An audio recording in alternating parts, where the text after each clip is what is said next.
Hello, and thank you for being with me again. At this time, we are about to commemorate what is known as the Feast of All Saints, followed the following day by the Feast of All Souls. Now, when we come to think about saints, probably there are very few of us who believe or who know that we are related to a saint. However, I am sure that all of you are related to saints. All of you are related to people who have been saintly in this life, whether that's been officially recognized or not. Because you see, a saint is not necessarily someone who did something extremely courageous or something extremely outstanding in the sense that it would be reported on after. A saint is a person who lived this life knowing what it was to serve, because service is the ultimate expression of love. When we serve others, that's the finest way we have of showing that we love them. And I say this because there are people, unsung heroes if you like, who are not mentioned when we talk about the saints, and people think, well, we'll have to wait for All Souls to celebrate them. But I remember one story that I was told. It was originally told by a chaplain in the German army during the Second World War. And he recounted how he was with the troops going into Russia. And as you perhaps know, as the German army moved into Russia, they adopted a scorched earth policy. That is, they burnt all the crops that were growing and so on in order to starve the people into submission and put them through some very difficult times. However, as we know from history, that army was repelled and was driven back towards Germany. And this man recounts a story of how they were making their way back through this same area that they'd burnt on their way in. And they were all in very bad condition. They had one mule that they were using to help carry some of their equipment and some of their food that they did have, but they were all really in a bad way. And they came to a little house in the country where they found a Russian couple of a good age. And this couple took them in, let them sleep in the house and fed them. And the next day, they looked at their mule and they said that mule's not going to go very far, and so they exchanged their mule for a mule of their own that would be stronger and more able to help those men. And so when they were about to leave, this man turned to this lady and said, "I really don't understand why you've done this for us after all the devastation we've caused to you." And she looked at him and she said, "Somewhere in all of this madness, I have a son in the Russian army. And I pray that if I can bring some sense to what is going on in this world, someone else out there might do the same for my son, and I may have him back again."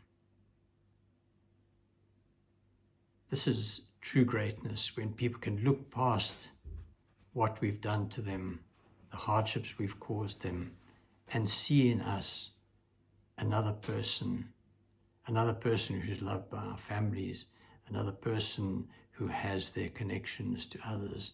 And even if we're supposed enemies, they can love us enough to serve us. Now, those are the type of stories that we think about for All Saints. But of course, if we look at our lives properly, we see how many saints we have around us. How many people, when we go back into our own families, who have truly worked for the betterment of their families in the hope that their children would have a better life than they had had, and have been prepared to go through great hardships in order to make a better life for their children. We know of how many people, if you've had experience of true poverty, as there is in Africa, for example, where I was for a good part of my life, how many parents there are who just keep on going despite dreadful conditions, really harsh conditions, but they keep on hoping and praying and can go ahead bringing up their families, looking after them, and very often also being somewhat cheerful along the way. Now, this cheerfulness comes from an attachment to God. And it comes from that because we hear in the example, for example, in the Beatitudes that Jesus delivered during the Sermon on the Mount, that he's saying, happy are those who mourn, for they shall be comforted. Or in the Italian version, happy are the afflicted, for they will be consoled. And what it is, when we suffer affliction, we suffer it because something is not as we want it to be. And in our minds, it has to change, and we cannot be happy while it's like that.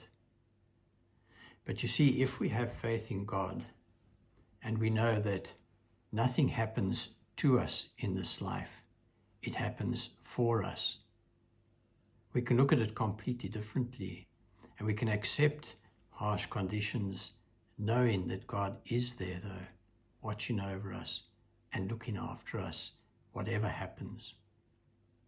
Now you might say, well, how can you say nothing happens to us, but it happens for us?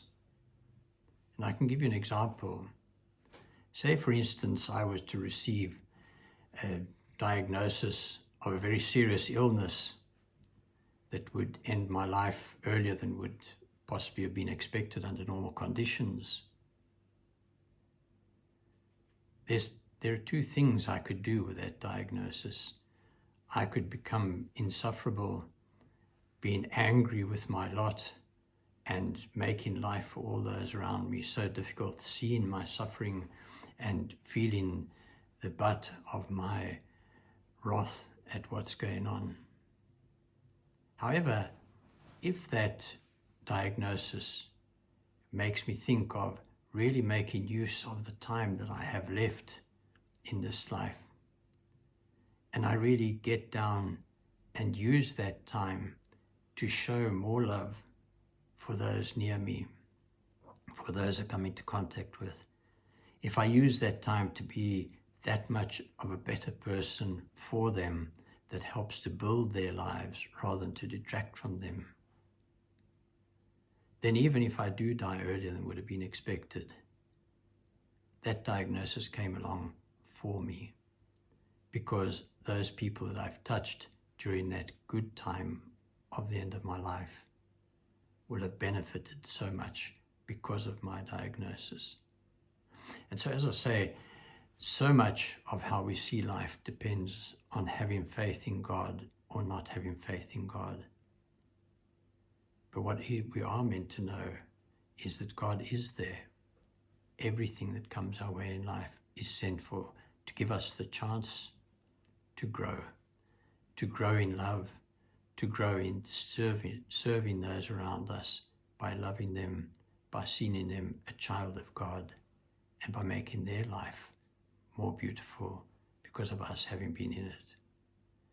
And so this is my prayer for each of us, that we can be people who bring this love into the lives of those we touch along the way, and that in doing so, we may give glory to God and let them know where we get our strength from. And may God bless you. Thank you.